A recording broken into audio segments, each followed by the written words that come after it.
Hello student, physics online class में आप सभी का स्वागत है। जैसा कि आप जानते होंगे कि हम आपको फिजिक्स का पहला चैप्टर यूनिट एंड डायमेंशन पढ़ा रहे हैं। इनमें यूनिट के बारे में हम लोग डिस्कशन कर चुके हैं और डायमेंशन में कुछ हद तक डायमेंशन हम बता चुके हैं। आज हम उन डायमेंशन के बारे में बात करेंगे जिनके बारे में अभी तक हम नहीं पढ़े हैं। तो चलिए पहला हम भौतिक राशि लेते हैं, जड़त्व आघूर्ण। जैसा कि आप देख सकते हैं लिखा हुआ है जड़त्व आघूर्ण, मोमेंट ऑफ इनर्शिया। पहले इसका हम फॉर्मूला जानेंगे, फिर इसका एसआई मात्रक देखेंगे और फिर इसका डायमेंशन लिखेंगे और लास्ट में हम चेक करेंगे कि जड़त्व आघूर्ण क्या है, एक सदिश राशि होगा या अदिश राशि। चलिए जानते हैं कि जड़त्व आघूर्ण का फॉर्मूला क्या होता है। तो जड़त्व आघूर्ण मोमेंट ऑफ इनर्शिया ये होता है द्रव्यमान गुना दूरी का स्क्वायर होता है, यानी कि हम इंग्लिश बोल सकते हैं मास इनटू डिस्टेंस का स्क्वायर। तो चलिए इसका लिखते हैं, फॉर्मूला लिखते हैं जड़त्व आघूर्ण का। द्रव्यमान गुना दूरी का स्क्वायर, यह आपका सूत्र हो गया, फॉर्मूला हो गया। अब फॉर्मूले की मदद से हम इसके एसआई मात्रक भी निकाल सकते हैं और इसके विमा को भी हम ज्ञात कर सकते हैं। तो चलिए इसका हम ऐसा यूनिट चेक करते हैं कि जड़त्व आघूर्ण का एसआई मात्रक क्या होगा। सबसे पहले हमारे पास एक भौतिक राशि है द्रव्यमान और इसके साथ ही साथ गुना है आपका दूरी का स्क्वायर। द्रव्यमान का एसआई मात्रक होता है आपको केजी। ये हो जाएगा आपको केजी इंटू मीटर स्क्वायर। ये क्या हो गया आपको जड़त्व आघूर्ण का एसआई मात्रक हो गया केजी इंटू मीटर स्क्वायर। चलिए अब इसका विमा देखते हैं, डायमेंशन देखते हैं। तो हमारे पास क्या है,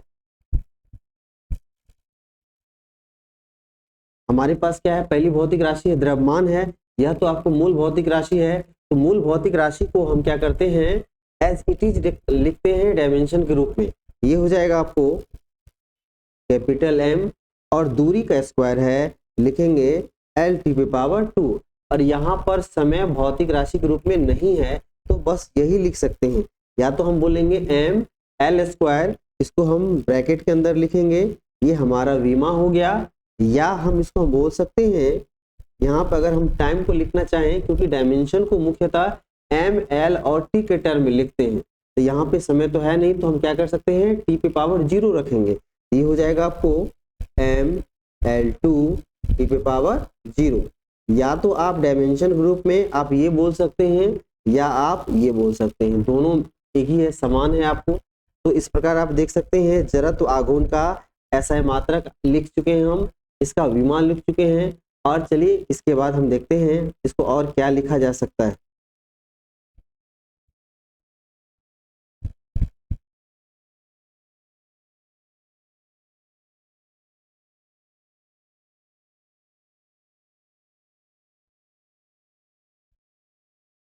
देखिए विमा हमने लिखा है एम एल टू और टी पे पावर क्या है आपका 0 शून्य है, ठीक है। इसके बाद है आपको एसआई मात्रक है केजी इंटू मीटर स्क्वायर।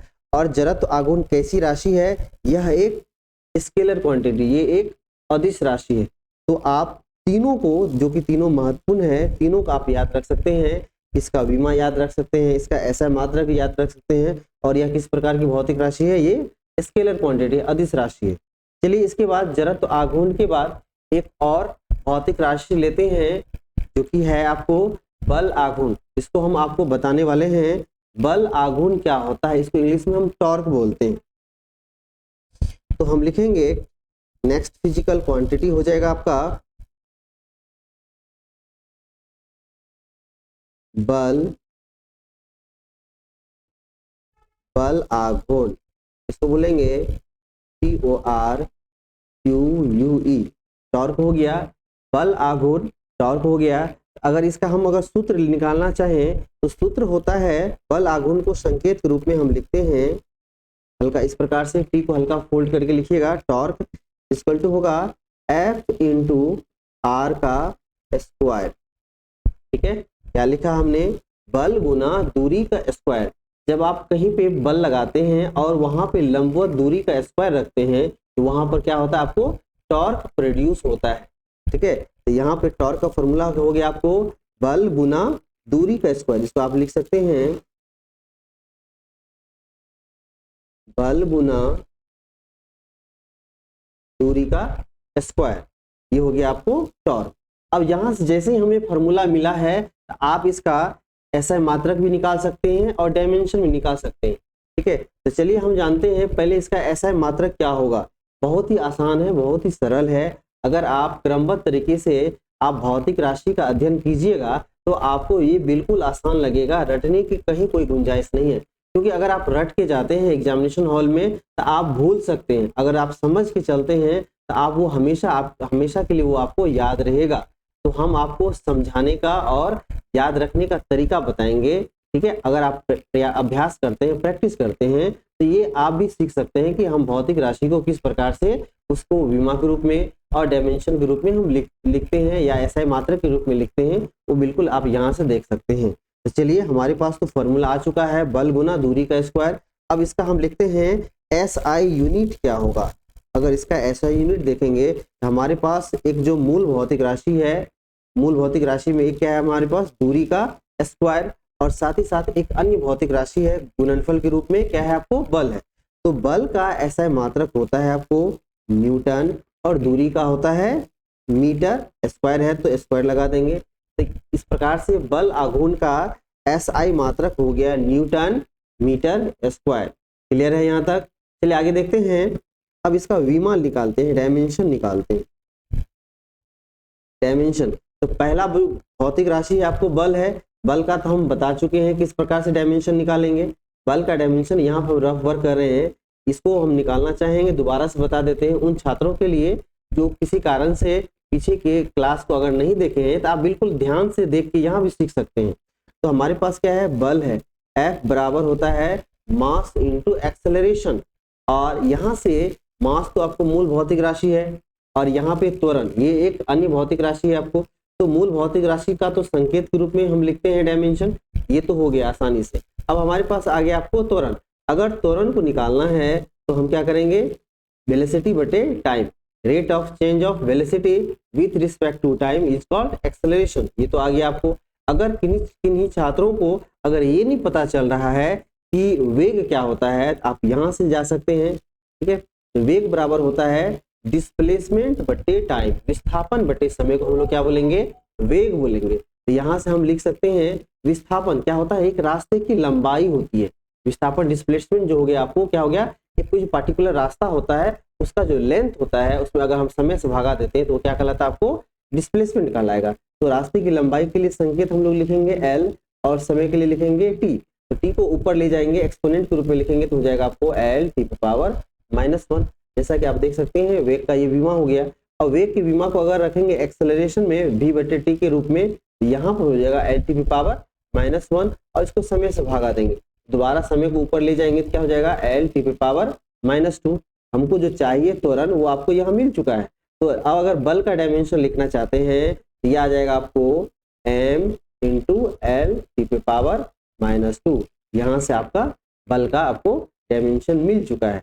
तो यहाँ लिखेंगे बीमा में बल लिखेंगे m l टी पावर -2 और साथ ही साथ क्या है आपको दूरी का स्क्वायर। दूरी के लिए हम क्या करते हैं, संकेत L का प्रयोग करते हैं, L स्क्वायर लिखते हैं। यहाँ देखिएगा एक भौतिक राशि लंबाई यहाँ भी है और यही समान भौतिक राशि यहाँ भी है। तो समान भौतिक राशि के घात को आपस में जोड़ा या घटाया जा सकता है। तो यहाँ से हम क्या करते हैं, समान भौतिक राशि को एक साथ लिखते हैं तो ये हो जाएगा आपको m L पे पावर हो जाएगा 3 और T पे पावर हो जाएगा आपको -2। इस प्रकार से आप देख सकते हैं कि डायमेंशन क्या मिला, m L3 T पे पावर -2। ये हो गया आपको बल आघूर्ण टॉर्क का डायमेंशन। ठीक है, चलिए रफ वर्क के बाद अब अन्य भौतिक राशि की तरफ हम बढ़ते हैं। चलिए देखते हैं, इसको पहले मैं हटा लेता हूँ।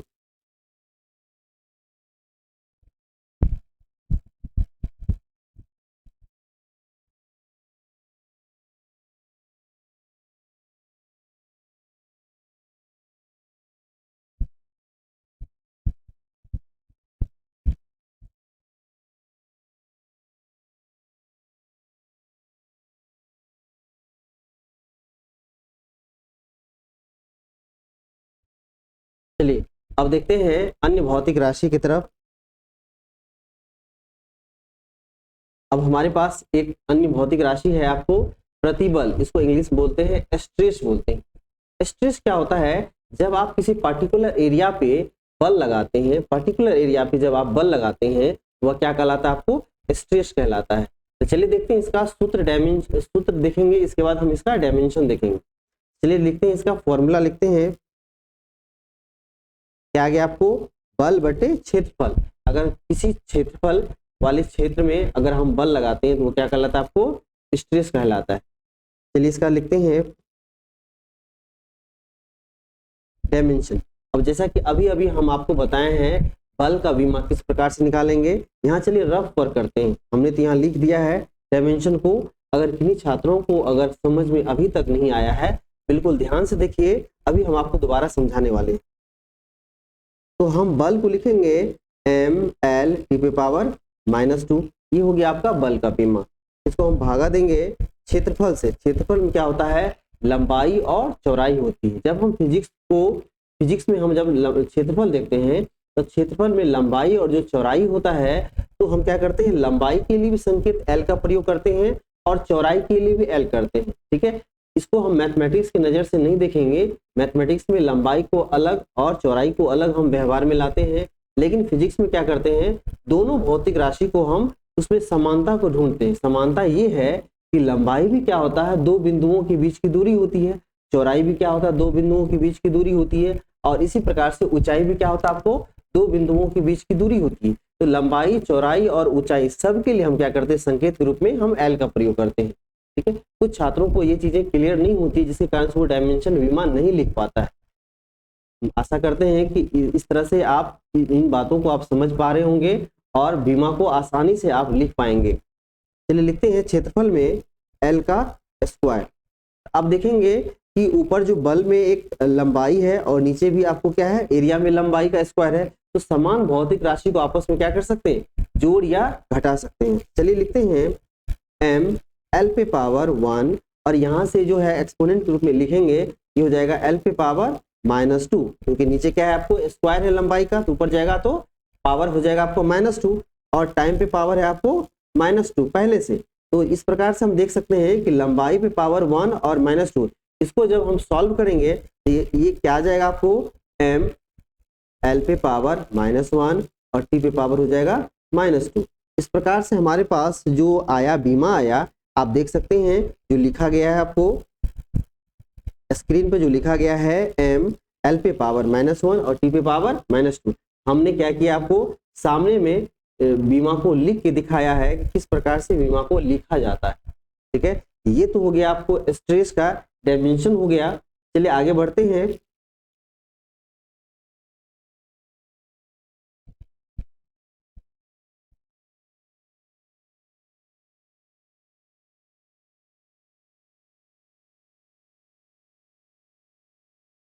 अब देखते हैं इसका ऐसा यूनिट क्या है, रेशियो क्या है, आपको बल और क्षेत्रफल का अनुपात है। बल का ऐसा मात्रक होता है न्यूटन, क्षेत्रफल का होता है आपको मीटर स्क्वायर। इसका ऐसा मात्रक हो जाएगा न्यूटन बटे मीटर स्क्वायर, क्योंकि आपने लिखा हुआ है न्यूटन बटे मीटर स्क्वायर। तो मीटर को हम ऊपर ले जाएंगे तो क्या हो जाएगा, पावर -2, या इसको हम अन्य जो ऐसा मात्रक के ऊपर लिखते हैं वो क्या लिखते हैं, पास्कल बोलते हैं, या संकेत में हो जाएगा n बटे मीटर स्क्वायर हो गया, या इसको हम क्या बोलेंगे, पास्कल बोलते हैं। ठीक है, ये हो गया आपको प्रतिबल का ऐसा मात्रक हो गया, और डायमेंशन तो हम समझा चुके हैं। अब अन्य भौतिक राशि की तरफ बढ़ने से पहले हम जान लेते हैं प्रतिबल सदिश होता है या अदिश होता है। चलिए देख लीजिए, ये क्या होता है, आपको एक अदिश राशि होता है, स्केलर क्वांटिटी होता है। तो हम सबसे पहले इसका फॉर्मूला देख लिए, उसके बाद इसका विमा देख लिए, फिर इसका ऐसा मात्रक देख लिए, और ये सदिश है या अदिश है इसके बारे में हम जानकारी प्राप्त कर लिए। अब अन्य भौतिक राशि की तरफ बढ़ते हैं। अब हमारे पास क्या है, विकृति है, स्ट्रेन है। इसका फॉर्मूला देखेंगे हम तेजी से। चलिए फॉर्मूला से पहले इसके बारे में आ गया लिखा हुआ, यह क्या होता है, एक अदिश राशि है, स्केलर क्वांटिटी। इसके बाद चलिए देखते हैं, इसका कोई मात्रक नहीं होता है। स्ट्रेन क्या होता है, ये यूनिट लेस और डायमेंशन लेस फिजिकल क्वांटिटी होता है।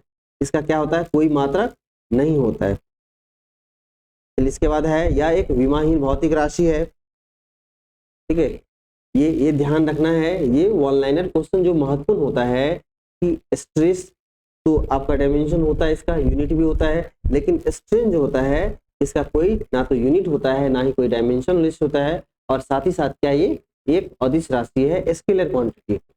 अब हमारे पास क्या है, प्रत्यास्था गुणांक है। चलिए इसका देख लेते हैं, कोएफिशिएंट ऑफ विस्कोसिटी, इसका एक फॉर्मूला हो जाएगा आपको, स्ट्रेस बटे स्ट्रेन को हम लोग क्या बोलेंगे, प्रत्यास्था गुणांक बोलेंगे।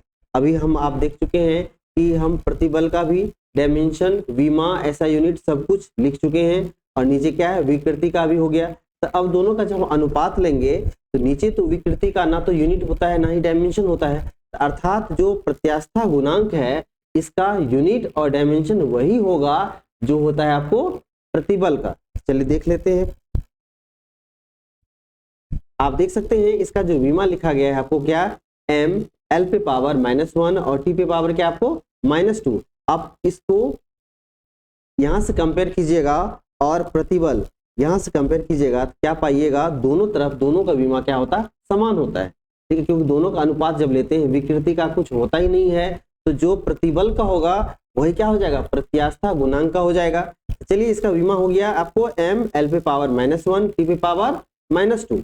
चलिए इसके बाद देखते हैं इसके एसआई मात्रक के बारे में। तो एसआई मात्रक क्या हो जाएगा, लिखा हुआ न्यूटन बटे मीटर स्क्वायर। तो आप प्रतिबल का भी तो यही लिखे हैं, प्रतिबल का भी तो आप डायमेंशन ऐसा यूनिट यही लिखे हैं, न्यूटन बटे मीटर स्क्वायर या पास्कल बोले हैं आप। यहाँ से वही समान, आपको यूनिट भी समान होगा और डायमेंशन भी आपका क्या होगा, समान होगा, प्रतिबल के समान होगा। अब अन्य भौतिक राशि के बारे में चलिए जानते हैं। अच्छा, एक ये रह गया था आपका, ये क्या होता है आपको, स्केलर क्वांटिटी होता है या एक अदिश राशि है। इसके बाद आगे बढ़ते हैं। अब हमारे पास आया है आपको गुरुत्वाकर्षण नियतांक, ग्रेविटेशनल कांस्टेंट है। तो इसका हमें विमा निकालना है, या कई सारे एग्जाम में परीक्षाओं में ये पूछा जा चुका है।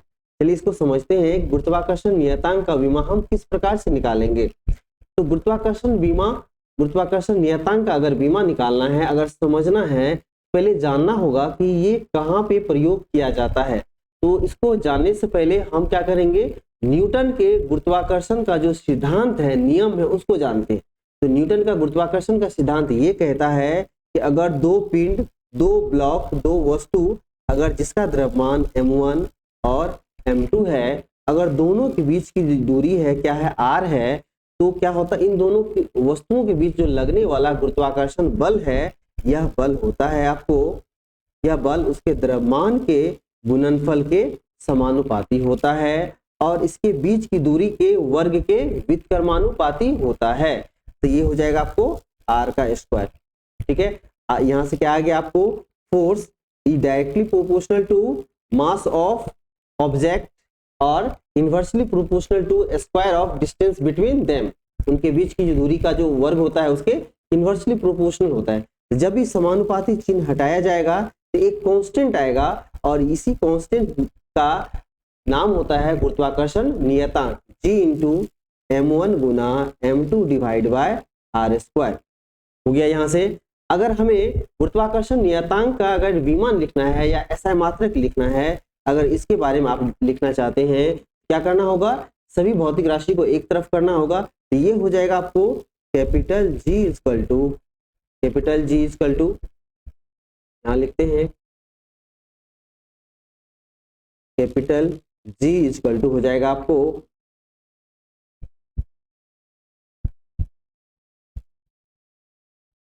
F Guna r square divide by m1 Guna m2। ठीक है, इस प्रकार न्यूटन की गुरुत्वाकर्षण के सिद्धांत से हमने क्या निकाला है, गुरुत्वाकर्षण नियतांक G निकाला है, कैपिटल G निकाला है, जिसका आयात सूत्र के रूप में क्या है आपको, बल गुना दूरी का स्क्वायर बटे द्रव्यमान का गुणनफल आ गया। अब यहां से हमारे पास फॉर्मूला आ चुका है, फॉर्मूला आ गया है, इसका मतलब आप डायमेंशन बिल्कुल लिखने वाले हैं और इसका ऐसा मात्रक बिल्कुल आसानी से आप लिखने वाले हैं। तो चलिए पहले इसका हम ऐसा यूनिट चेक कर लेते हैं। तो हमारे पास क्या है, बल है, बल का ऐसा मात्रक होता है आपको न्यूटन। ठीक है, साथ ही साथ क्या है आपको दूरी का स्क्वायर है, तो क्या हो जाएगा आपको मीटर स्क्वायर बटे द्रव्यमान का ऐसा मात्रा क्या होता है केजी। तो दो द्रव्यमान के लिए क्या लिखेंगे केजी का स्क्वायर। तो क्या बोलेंगे न्यूटन मीटर स्क्वायर बटे केजी का स्क्वायर। ये हो गया आपका एसआई मात्रक हो गया। ठीक है, आप बिल्कुल समझ गए होंगे कि एसआई मात्रक क्या हो गया इसका गुरुत्वाकर्षण नियतांक का न्यूटन मीटर स्क्वायर बटे केजी का स्क्वायर। अब हम इसकी विमा के बारे में लिखेंगे। तो हमारे पास जो फॉर्मूला आया है इसकी मदद से ही हम डायमेंशन लिखने वाले हैं। तो चलिए देखते हैं।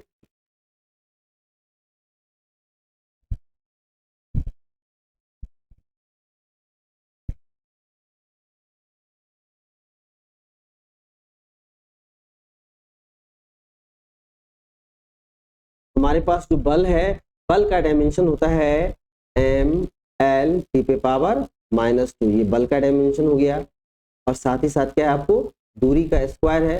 दूरी क्या होता है लेंथ ऑफ पथ है, रास्ते की लंबाई है, उसका स्क्वायर है डिवाइड बाय द्रव्यमान मूल भौतिक राशि है। इसको लिखेंगे m इंटू एम क्या हो जाएगा आपको m का स्क्वायर हो जाएगा। अब देख सकते हैं कि ऊपर क्या है आपको m पे पावर 1 है। इसको एक साथ लिखेंगे m पे पावर 1 इंटू एम पे पावर -2। यहाँ क्या आपको +2 है ऊपर जाएगा तो -2। साथ ही साथ देखिएगा l पे पावर 1 और l पे पावर 2 हो जाएगा आपको l पे पावर 1 इंटू l पे पावर 2 और टाइम्स अकेला है t पे पावर -2। इन सभी को हम एक साथ मिलाते हैं क्या मिलेगा m पे पावर -1 l पे पावर 3 और t पे पावर -2। हम आपको वर्बली समझा दिए, रफ वर्क करके समझा दिए। m पे पावर -1 आया, l पे पावर 3 आया और t पे पावर क्या आया आपको -2। चलिए ये तो हमारा रफ वर्क हो गया। अब चलिए इसको हम डिस्प्ले पे दिखाते हैं कि इसका एसआई मात्रक क्या होगा, डायमेंशन क्या होगा और या इसके बारे में और हम क्या लिख सकते हैं। चलिए देखते हैं इसको।